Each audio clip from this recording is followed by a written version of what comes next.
White Fang by Jack London. Chapter 1. The Trail of the Meat. Dark spruce forest frowned on either side, the frozen waterway. The trees had been stripped by a recent wind of their white covering of frost, and they seemed to lean towards each other, black and ominous in the fading light. A vast silence reigned over the land. The land itself was a desolation, lifeless, without movement, so lone and cold that the spirit of it was not even that of sadness. There was a hint in it of laughter, but of a laughter more terrible than any sadness. A laughter that was mirthless as the smile of the Sphinx, a laughter cold as the frost and partaking of the grimness of infallibility. It was the masterful and incommunicable wisdom of eternity, laughing at the futility of life and the effort of life. It was the wild, the savage, frozen-hearted Northland wild. But there was life, abroad in the land and defiant. Down the frozen waterway toiled a string of wolfish dogs. Their bristly fur was rimed with frost. Their breath froze in the air as it left their mouths, spouting forth in spumes of vapor that settled upon the hair of their bodies and formed into crystals of frost. Leather harness was on the dogs, and leather traces attached them to a sled which dragged along behind. The sled was without runners. It was made of stout birch bark, and its full surface rested on the snow. The front end of the sled was turned up, like a scroll, in order to force down and under the bore of soft snow that surged like a wave before it. On the sled, securely lashed, was a long and narrow oblong box. There were other things on the sled, blankets, an axe, and a coffee pot and frying pan. But prominent, occupying most of the space, was the long and narrow oblong box. In advance of the dogs, on wide snowshoes, toiled a man. At the rear of the sled toiled a second man. On the sled, in the box, lay a third man whose toil was over. A man whom the wild had conquered and beaten down until he would never move nor struggle again. It is not the way of the wild to like movement. Life is an offense to it, for life is movement, and the wild aims always to destroy movement. It freezes the water to prevent it running to the sea. It drives the sap out of the trees till they are frozen to their mighty hearts, and most ferociously and terribly of all does the wild harry and crush into submission man. Man, who is the most restless of life, ever in revolt against the dictum that all movement must, in the end, come to the cessation of movement. But at front and rear, unawed and indomitable, toiled the two men who were not yet dead. Their bodies were covered with fur and soft-tanned leather. Eyelashes and cheeks and lips were so coated with the crystals from their frozen breath that their faces were not discernible. This gave them the seeming of ghostly masks, undertakers in a spectral world at the funeral of some ghost. But under it all they were men, penetrating the land of desolation and mockery and silence, puny adventurers bent on colossal adventure, pitting themselves against the might of a world as remote and alien and pulseless as the abysses of space. They traveled on without speech, saving their breath for the work of their bodies. On every side was the silence pressing upon them with a tangible presence. It affected their minds as the many atmospheres of deep water affect the body of the diver. It crushed them with the weight of unending vastness and unalterable decree. It crushed them into the remotest recesses of their own minds, pressing out of them, like juices from the grape, all the false ardors and exaltations and undue self-values of the human soul, until they perceived themselves finite and small. Specks and motes, moving with weak cunning and little wisdom amidst the play and interplay of the great blind elements and forces. An hour went by, and a second hour. The pale light of the short sunless day was beginning to fade when a faint, far cry arose on the still air. It soared upward with a swift rush till it reached its topmost note, where it persisted, palpitant and tense, and then slowly died away. It might have been a lost soul wailing had it not been invested with a certain sad fierceness and hungry eagerness. The front man turned his head until his eyes met the eyes of the man behind, and then, across the narrow oblong box, each nodded to the other. A second cry arose, piercing the silence with needle-like shrillness. Both men located the sound. It was to the rear, somewhere in the snow expanse they had just traversed. A third and answering cry arose, also to the rear and to the left of the second cry. "They're after us, Bill," said the man at the front. His voice sounded hoarse and unreal, and he had spoken with apparent effort. "Meat is scarce," answered his comrade. "I ain't seen a rabbit sign for days." Thereafter they spoke no more, though their ears were keen for the hunting cries that continued to rise behind them. At the fall of darkness they swung the dogs into a cluster of spruce trees on the edge of the waterway and made a camp. The coffin, at the side of the fire, served for seat and table. The wolf dogs, clustered on the far side of the fire, snarled and bickered among themselves, but evinced no inclination to stray off into the darkness. "Seems to me, Henry, they're staying remarkable close to camp," Bill commented. Henry, squatting over the fire and settling the pot of coffee with a piece of ice, nodded, nor did he speak till he had taken his seat on the coffin and begun to eat. "They know where their hides is safe," he said. "They'd sooner eat grub than be grub. They're pretty wise, them dogs." Bill shook his head. "Oh, I don't know." His comrade looked at him curiously. "First time I ever heard you say anything about their not being wise." "Henry," said the other, munching with deliberation the beans he was eating, "did you happen to notice the way them dogs kicked up when I was a-feedin' 'em?" "They did cut up more'n usual," Henry acknowledged. "How many dogs have we got, Henry?" "6. "Well, Henry—" Bill stopped for a moment, in order that his words might gain greater significance. "As I was saying, Henry, we've got 6 dogs. I took 6 fish out of the bag. I gave 1 fish to each dog, and, Henry, I was 1 fish short." "You counted wrong. We've got 6 dogs," the other reiterated dispassionately. "I took out 6 fish. One ear didn't get no fish. I came back to the bag afterward and got 'm his fish." "We've only got 6 dogs," Henry said. "Henry," Bill went on, "I won't say they was all dogs, but there was 7 of 'em that got fish." Henry stopped eating to glance across the fire and count the dogs. "There's only 6 now," he said. "I saw the other one run off across the snow," Bill announced with cool positiveness. "I saw 7. Henry looked at him commiseratingly and said, "I'll be almighty glad when this trip's over." "What do you mean by that?" Bill demanded. "I mean that this load of ourn is gettin' on your nerves and that you're beginning to see things." "I thought of that," Bill answered gravely, "and so when I saw it run off across the snow, I looked in the snow and saw its tracks. Then I counted the dogs, and there was still 6 of 'em. The tracks is there in the snow now. You want to look at 'em? I'll show 'em to you." Henry did not reply, but munched on in silence until, the meal finished, he topped it with a final cup of coffee. He wiped his mouth with the back of his hand and said, "Then you're thinking as it was." A long wailing cry, fiercely sad, from somewhere in the darkness, had interrupted him. He stopped to listen to it, then he finished his sentence with a wave of his hand toward the sound of the cry. "One of them?" Bill nodded. "I'd a blame sight sooner think that than anything else. You noticed yourself the row the dogs made. Cry and answering cries were turning the silence into a bedlam. From every side the cries arose, and the dogs betrayed their fear by huddling together and so close to the fire that their hair was scorched by the heat. Bill threw on more wood before lighting his pipe. "I'm thinking you're down in the mouth some," Henry said. He sucked meditatively at his pipe for some time before he went on.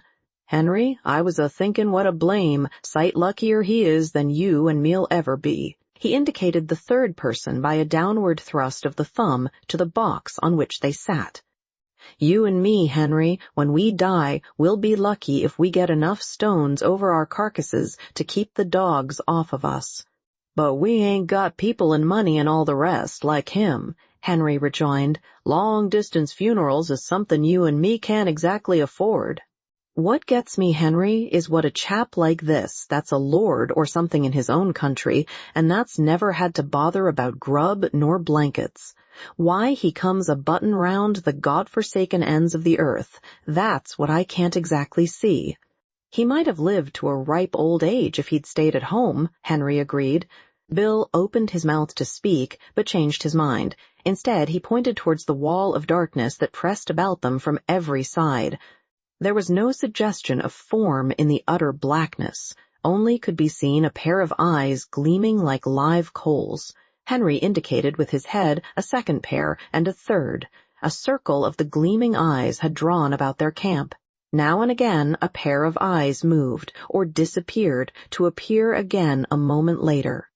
The unrest of the dogs had been increasing, and they stampeded in a surge of sudden fear to the near side of the fire, cringing and crawling about the legs of the men. In the scramble, one of the dogs had been overturned on the edge of the fire, and it had yelped with pain and fright as the smell of its singed coat possessed the air. The commotion caused the circle of eyes to shift restlessly for a moment and even to withdraw a bit, but it settled down again as the dogs became quiet. "Henry, it's a blame misfortune to be out of ammunition." Bill had finished his pipe and was helping his companion to spread the bed of fur and blanket upon the spruce boughs which he had laid over the snow before supper. Henry grunted and began unlacing his moccasins. "How many cartridges did you say you had left?" he asked. "3," came the answer, "and I wish 'twas 300, then I'd show 'em what for, damn 'em." He shook his fist angrily at the gleaming eyes and began securely to prop his moccasins before the fire. "And I wish this cold snapped break," he went on. "It's been 50 below for 2 weeks now. And I wished I'd never started on this trip, Henry. I don't like the looks of it. I don't feel right, somehow. And while I'm wishin', I wish the trip was over and done with, and you and me a-sittin' by the fire in Fort McGurry just about now and playing cribbage. That's what I wished." Henry grunted and crawled into bed. As he dozed off, he was aroused by his comrade's voice. "Say, Henry, that other one that come in and got a fish, why didn't the dogs pitch into it? That's what's botherin' me." "You're botherin' too much, Bill," came the sleepy response. "You was never like this before. You jes' shut up now and go to sleep, and you'll be all hunky-dory in the mornin'. Your stomach's sour, that's what's botherin' you." The men slept, breathing heavily, side by side, under the one covering. The fire died down, and the gleaming eyes drew closer, the circle they had flung about the camp. The dogs clustered together in fear, now and again snarling menacingly as a pair of eyes drew close. Once their uproar became so loud that Bill woke up. He got out of bed carefully so as not to disturb the sleep of his comrade and threw more wood on the fire. As it began to flame up, the circle of eyes drew farther back. He glanced casually at the huddling dogs. He rubbed his eyes and looked at them more sharply. Then he crawled back into the blankets. "Henry," he said, "oh, Henry." Henry groaned as he passed from sleep to waking and demanded, "What's wrong now?" "Nothin'," came the answer, "only there's 7 of 'em again. I just counted."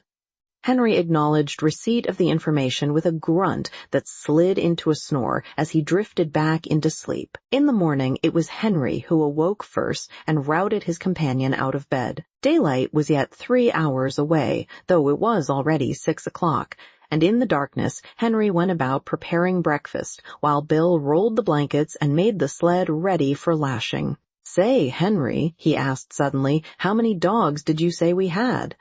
6. "Wrong," Bill proclaimed triumphantly. 7 again? Henry queried. "No, 5. One's gone." "The hell!" Henry cried in wrath, leaving the cooking to come and count the dogs. "You're right, Bill," he concluded. "Fatty's gone. And he went like greased lightnin' once he got started. Couldn't have seen him for smoke." "No chance at all," Henry concluded. "They jes' swallowed 'em alive. I bet he was yelpin' as he went down their throats, damn 'em." "He always was a fool dog," said Bill. but no fool dog ought to be fool enough to go off and commit suicide that way. He looked over the remainder of the team with a speculative eye that summed up instantly the salient traits of each animal. I bet none of the others would do it. Couldn't drive 'em away from the fire with a club, Bill agreed. I always did think there was something wrong with Fatty anyway. And this was the epitaph of a dead dog on the Northland Trail, less scant than the epitaph of many another dog, of many a man. Chapter 2. The She-Wolf. Breakfast eaten and the slim camp outfit lashed to the sled, the men turned their backs on the cheery fire and launched out into the darkness. At once began to rise the cries that were fiercely sad. Cries that called through the darkness and cold to one another and answered back. Conversation ceased. Daylight came at 9 o'clock. At midday, the sky to the south warmed to rose color and marked where the bulge of the earth intervened between the meridian sun and the northern world. But the rose color swiftly faded. The gray light of day that remained lasted until 3 o'clock, when it, too, faded, and the pall of the Arctic night descended upon the lone and silent land.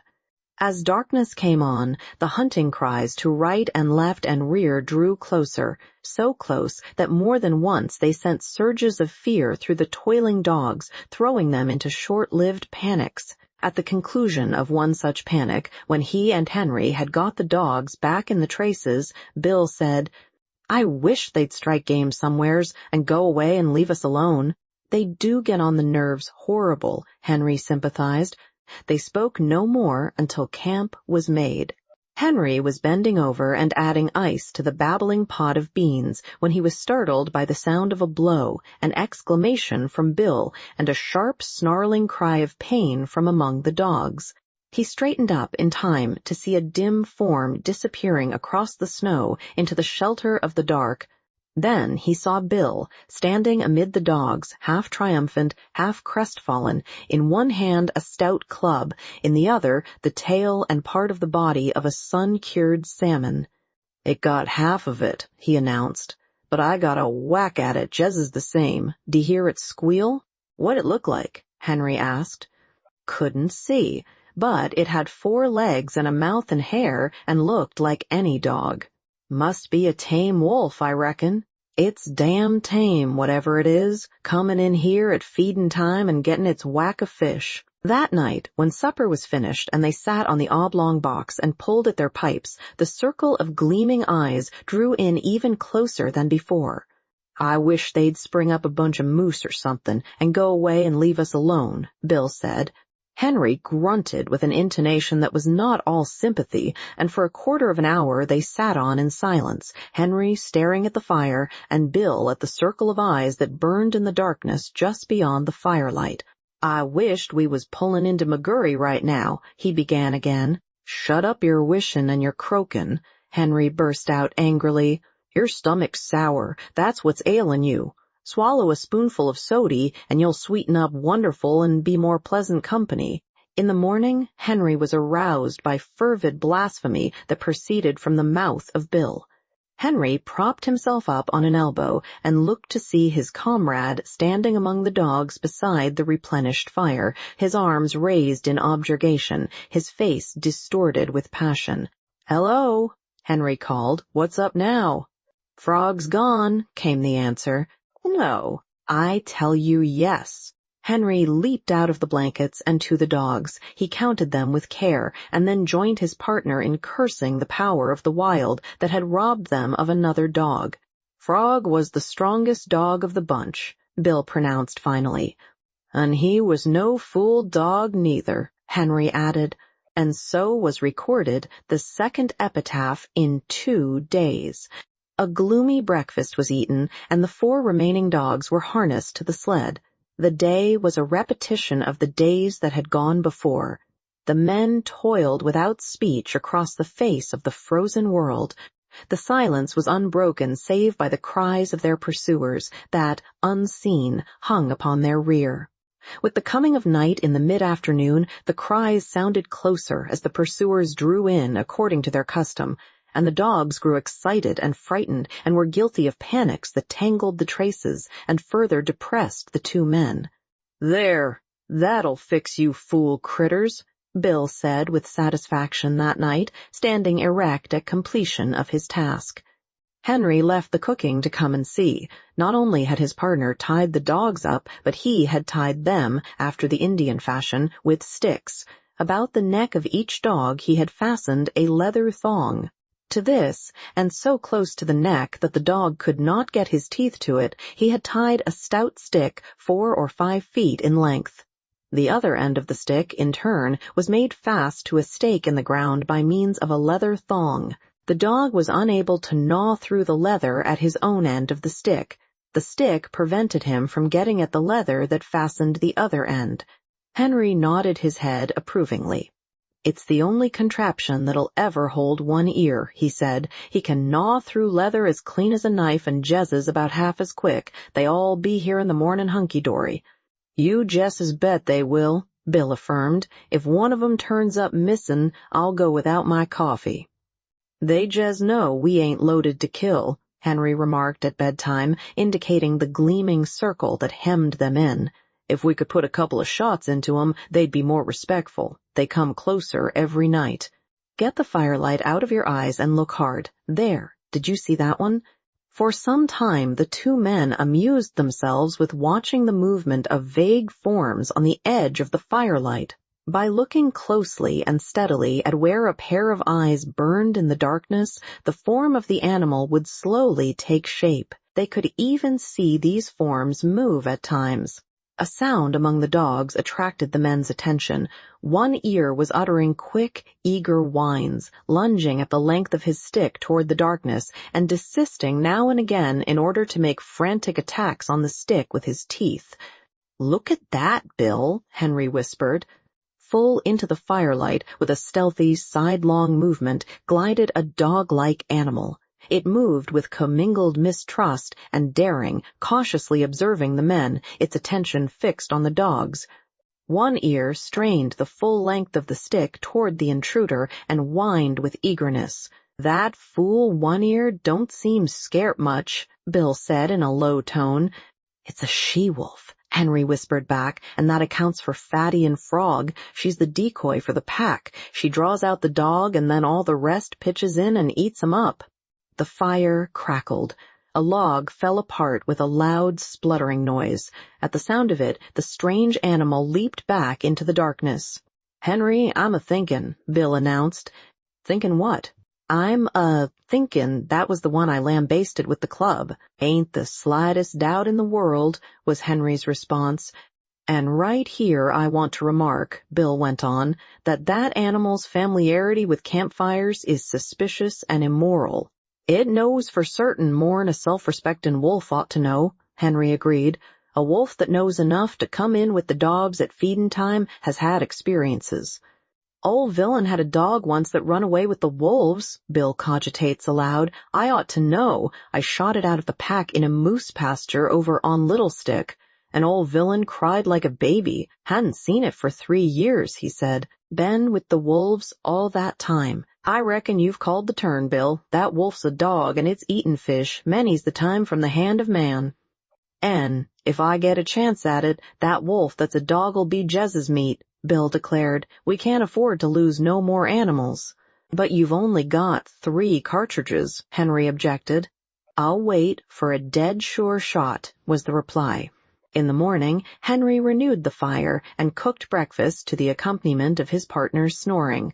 "You was sleepin' Jez is too comfortable for anything," Henry told him as he routed him out for breakfast. "I hadn't the heart to rouse you." Bill began to eat sleepily. He noticed that his cup was empty and started to reach for the pot, but the pot was beyond arm's length and beside Henry. "Say, Henry," he chided gently, "ain't you forgot something?" Henry looked about with great carefulness and shook his head.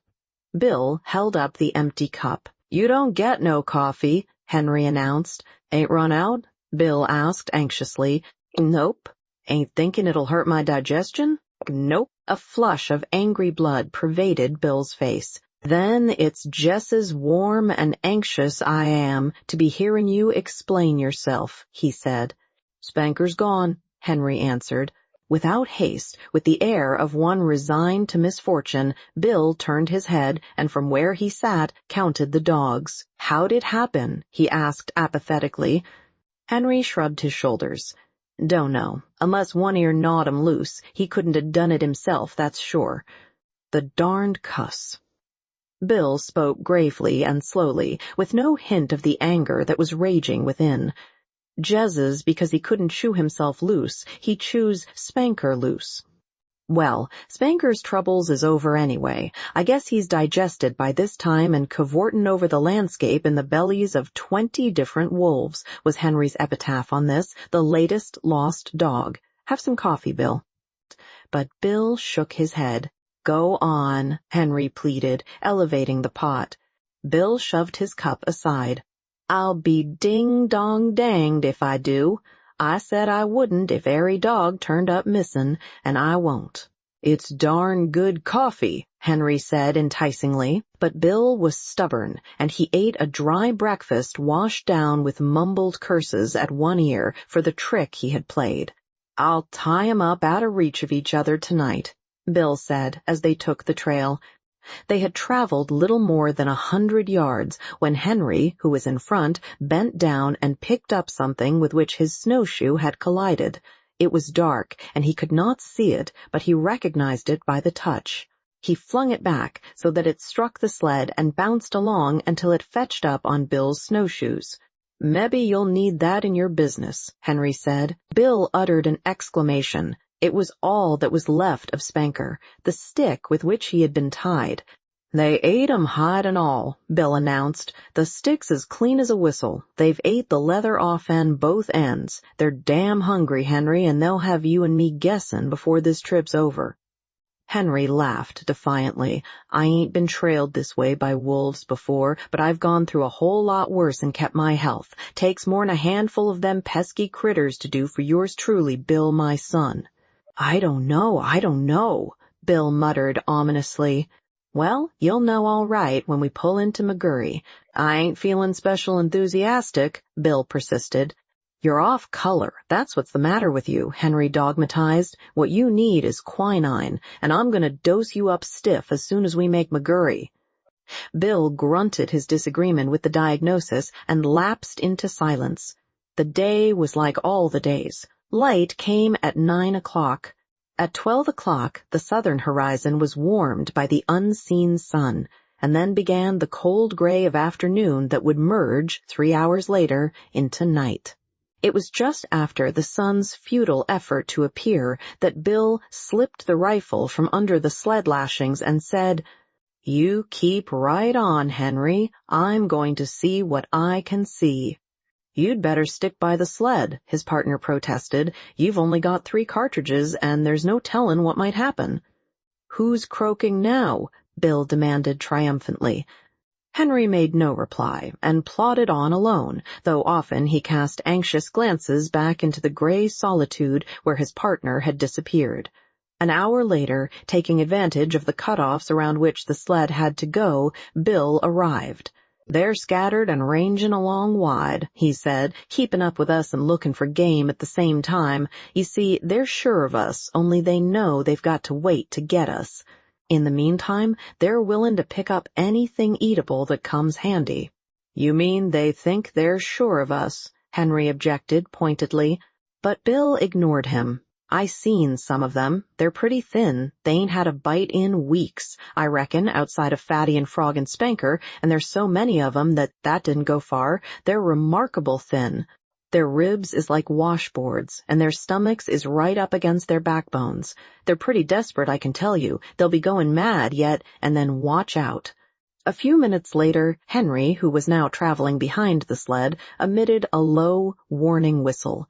Bill turned and looked, then quietly stopped the dogs. To the rear, from around the last bend and plainly into view, on the very trail they had just covered, trotted a furry, slinking form. Its nose was to the trail, and it trotted with a peculiar, sliding, effortless gait. When they halted, It halted, throwing up its head and regarding them steadily with nostrils that twitched as it caught and studied the scent of them. "It's the she-wolf," Bill answered. The dogs had lain down in the snow, and he walked past them to join his partner in the sled. Together, they watched the strange animal that had pursued them for days and that had already accomplished the destruction of half their dog team. After a searching scrutiny, the animal trotted forward a few steps. This it repeated several times, till it was a short 100 yards away. It paused, head up, close by a clump of spruce trees, and with sight and scent studied the outfit of the watching men. It looked at them in a strangely wistful way, after the manner of a dog, but in its wistfulness there was none of the dog affection. It was a wistfulness bred of hunger, as cruel as its own fangs, as merciless as the frost itself. It was large for a wolf, its gaunt frame advertising the lines of an animal that was among the largest of its kind. "Stands pretty close to 2.5 feet at the shoulders," Henry commented, "and I'll bet it ain't far from 5 feet long."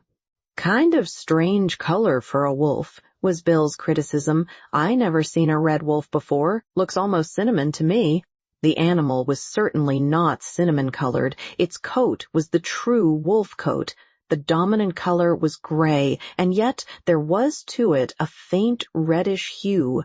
A hue that was baffling, that appeared and disappeared, that was more like an illusion of the vision, now gray, distinctly gray, and again giving hints and glints of a vague redness of color, not classifiable in terms of ordinary experience. "Looks for all the world like a big husky sled dog," Bill said. "I wouldn't be surprised to see it wag its tail." "Hello, you husky," he called. "Come here, you, whatever your name is." "Ain't a bit scared of you," Henry laughed. Bill waved his hand at it threateningly and shouted loudly, but the animal betrayed no fear. The only change in it that they could notice was an accession of alertness. It still regarded them with the merciless wistfulness of hunger. They were meat, and it was hungry, and it would like to go in and eat them if it dared. "Look here, Henry," Bill said, unconsciously lowering his voice to a whisper because of what he imitated. "We've got 3 cartridges, but it's a dead shot. Couldn't miss it. It's got away with 3 of our dogs, and we oughter put a stop to it. What'd he say?" Henry nodded his consent. Bill cautiously slipped the gun from under the sled, lashing. The gun was on the way to his shoulder, but it never got there. For in that instant the she-wolf leaped sidewise from the trail into the clump of spruce trees and disappeared. The 2 men looked at each other. Henry whistled long and comprehendingly. "I might have knowed it," Bill chided himself aloud as he replaced the gun. "Of course a wolf that knows enough to come in with the dogs at feedin' time know all about shootin' irons." "I tell you right now, Henry, that critter's the cause of all our trouble. We'd have 6 dogs at the present time, 'stead of 3, if it wasn't for her, and I tell you right now, Henry, I'm going to get her. She's too smart to be shot in the open. But I'm going to lay for her. I'll bushwhack her as sure as my name is Bill." "You needn't stray off too far in doing it," his partner admonished. "If that pack ever starts to jump you, them 3 cartridges be with no more'n 3 whoops in hell. Them animals is damn hungry, and once they start in, they'll sure get you, Bill."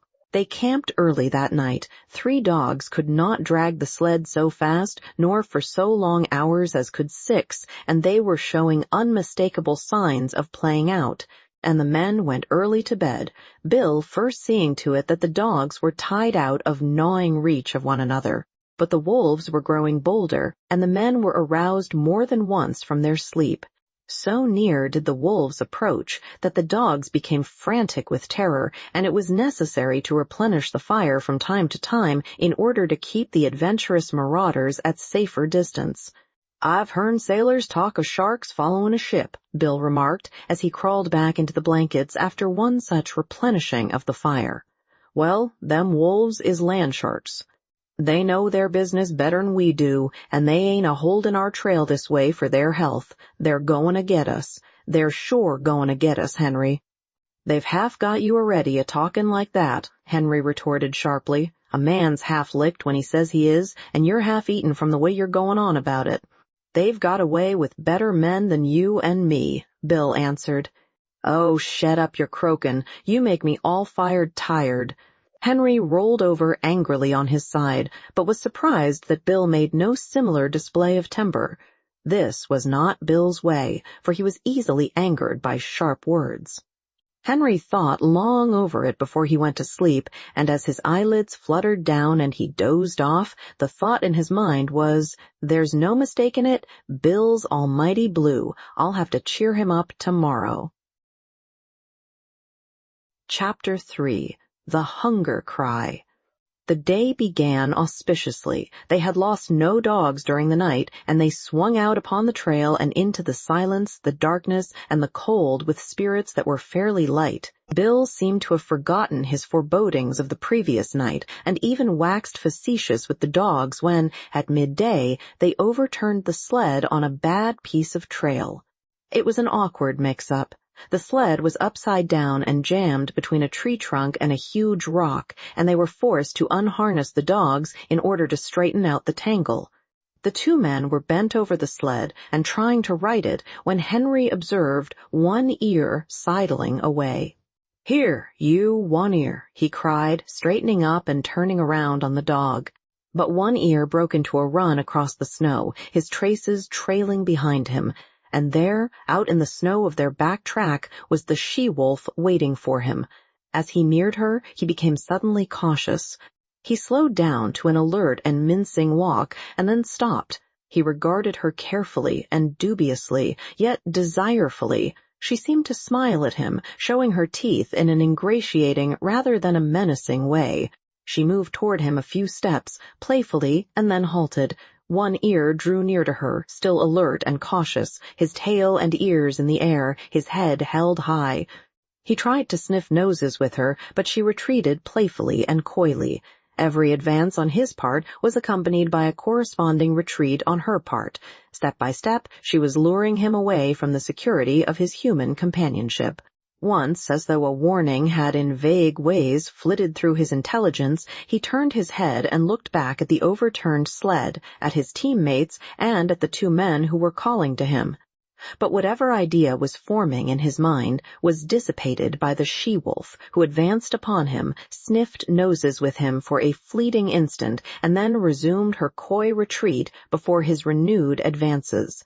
In the meantime, Bill had bethought himself of the rifle.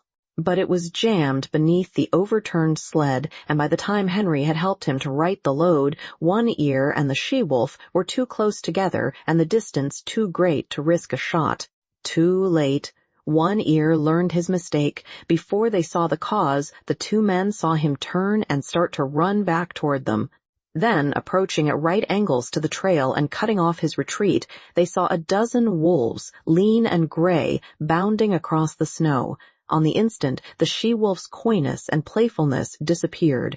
With a snarl, she sprang upon One Ear. He thrust her off with his shoulder, and, his retreat cut off and still intent on regaining the sled, he altered his course in an attempt to circle around to it.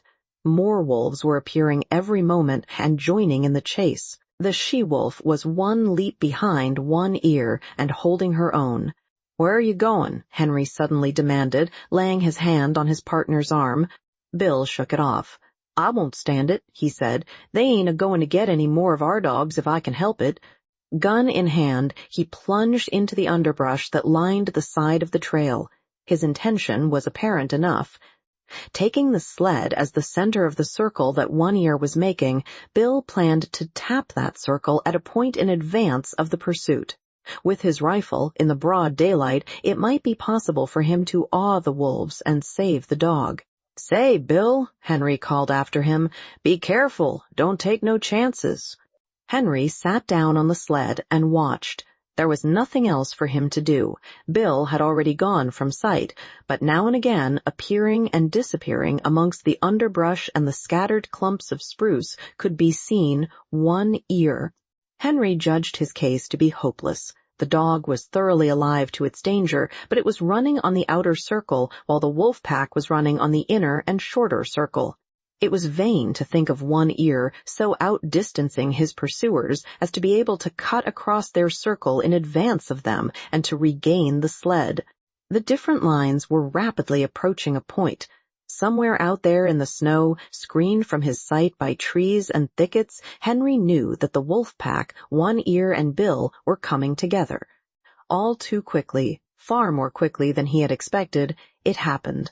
He heard a shot, then 2 shots, in rapid succession, and he knew that Bill's ammunition was gone. Then he heard a great outcry of snarls and yelps. He recognized One Ear's yell of pain and terror, and he heard a wolf cry that bespoke a stricken animal, and that was all. The snarls ceased.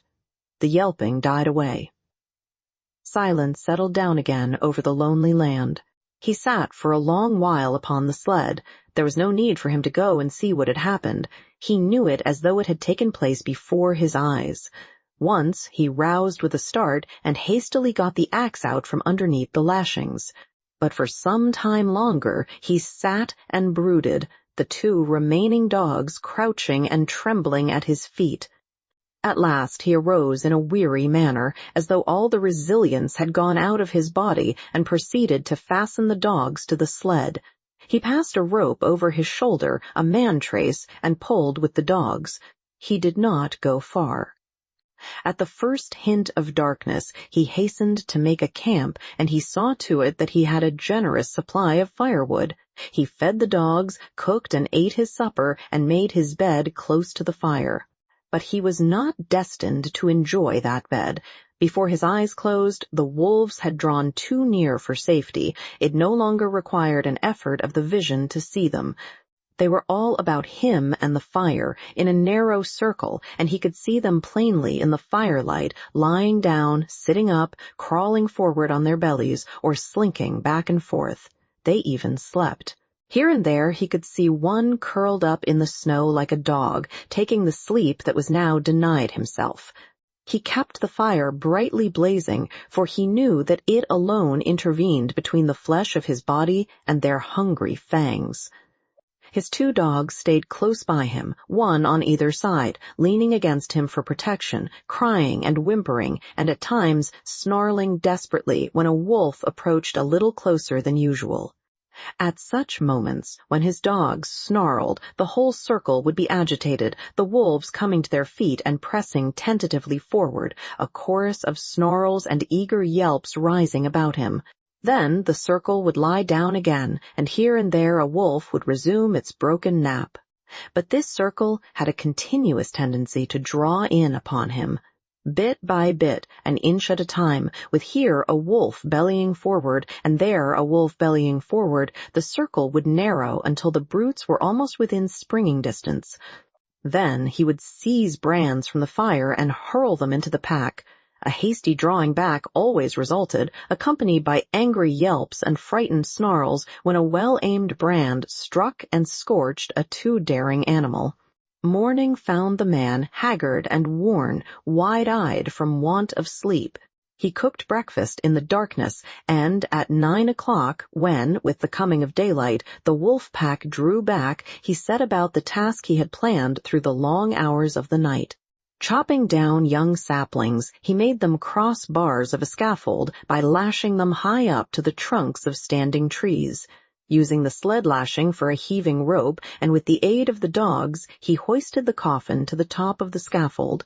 "They got Bill, and they may get me, but they'll sure never get you, young ma'am," he said, addressing the dead body in its tree sepulchre. Then he took the trail, the lightened sled bounding along behind the willing dogs, for they too knew that safety lay open in the gaining of Fort McGurry.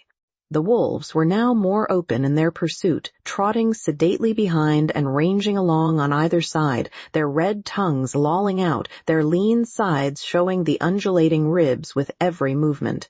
They were very lean, mere skin bags stretched over bony frames, with strings for muscles. So lean that Henry found it in his mind to marvel that they still kept their feet and did not collapse forthright in the snow. He did not dare travel until dark. At midday, not only did the sun warm the southern horizon, but it even thrust its upper rim, pale and golden, above the skyline. He received it as a sign. The days were growing longer. The sun was returning. But scarcely had the cheer of its light departed than he went into camp. There were still several hours of gray daylight and somber twilight, and he utilized them in chopping an enormous supply of firewood. With night came horror. Not only were the starving wolves growing bolder, but lack of sleep was telling upon Henry. He dozed, despite himself, crouching by the fire, the blankets about his shoulders, the axe between his knees, and on either side a dog pressing close against him. He awoke once and saw in front of him, not a dozen feet away, a big gray wolf, one of the largest of the pack. And even as he looked, the brute deliberately stretched himself after the manner of a lazy dog, yawning full in his face and looking upon him with a possessive eye, as if, in truth, he were merely a delayed meal that was soon to be eaten. This certitude was shown by the whole pack. Fully a score he could count, staring hungrily at him or calmly sleeping in the snow. They reminded him of children gathered about a spread table and awaiting permission to begin to eat. And he was the food they were to eat. He wondered how and when the meal would begin. As he piled wood on the fire, he discovered an appreciation of his own body which he had never felt before. He watched his moving muscles and was interested in the cunning mechanism of his fingers. By the light of the fire, he crooked his fingers slowly and repeatedly, now one at a time, now all together, spreading them wide or making quick, gripping movements. He studied the nail formation and prodded the fingertips, now sharply and again softly, gauging the while the nerve sensations produced.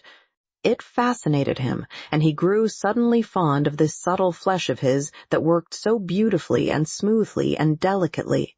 Then he would cast a glance of fear at the wolf circle drawn expectantly about him, and like a blow, the realization would strike him that this wonderful body of his, this living flesh, was no more than so much meat, a quest of ravenous animals. To be torn and slashed by their hungry fangs, to be sustenance to them as the moose and the rabbit had often been sustenance to him. He came out of a doze that was half nightmare to see the red-hued she-wolf before him. She was not more than half a dozen feet away, sitting in the snow and wistfully regarding him. The two dogs were whimpering and snarling at his feet, but she took no notice of them. She was looking at the man, and for some time he returned her look. There was nothing threatening about her. She looked at him merely with a great wistfulness, but he knew it to be the wistfulness of an equally great hunger. He was the food, and the sight of him excited in her the gustatory sensations. Her mouth opened, the saliva drooled forth, and she licked her chops with the pleasure of anticipation. A spasm of fear went through him. He reached hastily for a brand to throw at her. But even as he reached, and before his fingers had closed on the missile, she sprang back into safety, and he knew that she was used to having things thrown at her. She had snarled as she sprang away, baring her white fangs to their roots, all her wistfulness vanishing, being replaced by a carnivorous malignity that made him shudder. He glanced at the hand that held the brand, noticing the cunning delicacy of the fingers that gripped it, how they adjusted themselves to all the inequalities of the surface, curling over and under and about the rough wood, and one little finger, too close to the burning portion of the brand, sensitively and automatically writhing back from the hurtful heat to a cooler gripping place. And in the same instant he seemed to see a vision of those same sensitive and delicate fingers being crushed and torn by the white teeth of the she-wolf. Never had he been so fond of this body of his as now when his tenure of it was so precarious. All night, with burning brands, he fought off the hungry pack. When he dozed despite himself, the whimpering and snarling of the dogs aroused him. Morning came, but for the first time the light of day failed to scatter the wolves. The man waited in vain for them to go. They remained in a circle about him and his fire, displaying an arrogance of possession that shook his courage, born of the morning light. He made one desperate attempt to pull out on the trail, but the moment he left the protection of the fire, the boldest wolf leaped for him, but leaped short. He saved himself by springing back, the jaws snapping together a scant 6 inches from his thigh. The rest of the pack was now up and surging upon him, and a throwing of firebrands right and left was necessary to drive them back to a respectful distance. Even in the daylight he did not dare leave the fire to chop fresh wood. 20 feet away towered a huge dead spruce. He spent half the day extending his campfire to the tree. At any moment, a half-dozen burning faggots ready at hand to fling at his enemies. Once at the tree, he studied the surrounding forest in order to fell the tree in the direction of the most firewood. The night was a repetition of the night before, save that the need for sleep was becoming overpowering. The snarling of his dogs was losing its efficacy. Besides, they were snarling all the time, and his benumbed and drowsy senses no longer took note of changing pitch and intensity. He awoke with a start. The she-wolf was less than a yard from him. Mechanically, at short range, without letting go of it, he thrust a brand full into her open and snarling mouth.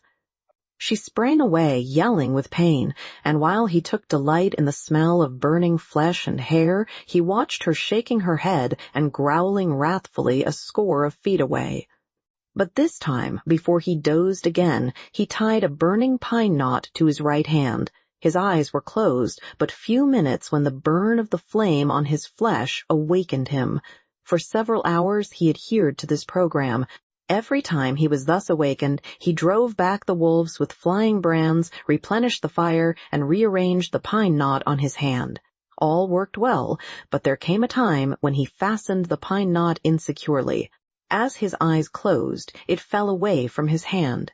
He dreamed. It seemed to him that he was in Fort McGurry. It was warm and comfortable, and he was playing cribbage with the factor. Also, it seemed to him that the fort was besieged by wolves. They were howling at the very gates, and sometimes he and the factor paused from the game to listen and laugh at the futile efforts of the wolves to get in. And then, so strange was the dream, there was a crash. The door was burst open. He could see the wolves flooding into the big living room of the fort. They were leaping straight for him and the factor. With the bursting open of the door, the noise of their howling had increased tremendously. This howling now bothered him. His dream was merging into something else. He knew not what. But through it all, following him, persisted the howling, and then he awoke to find the howling real. There was a great snarling and yelping. The wolves were rushing him. They were all about him and upon him. The teeth of one had closed upon his arm. Instinctively he leaped into the fire, and as he leaped, he felt the sharp slash of teeth that tore through the flesh of his leg. Then began a firefight.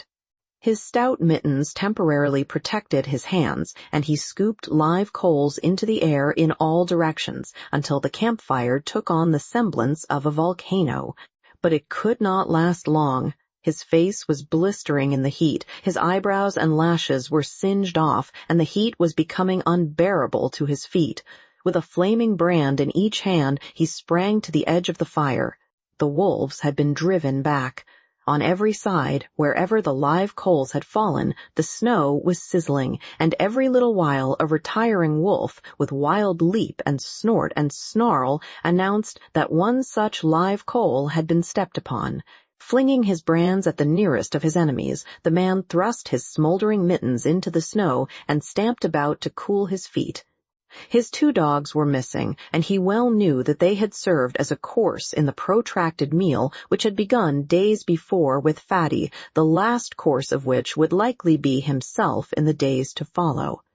"You ain't got me yet," he cried, savagely shaking his fist at the hungry beasts. And at the sound of his voice, the whole circle was agitated. There was a general snarl, and the she-wolf slid up close to him across the snow and watched him with hungry wistfulness. He set to work to carry out a new idea that had come to him.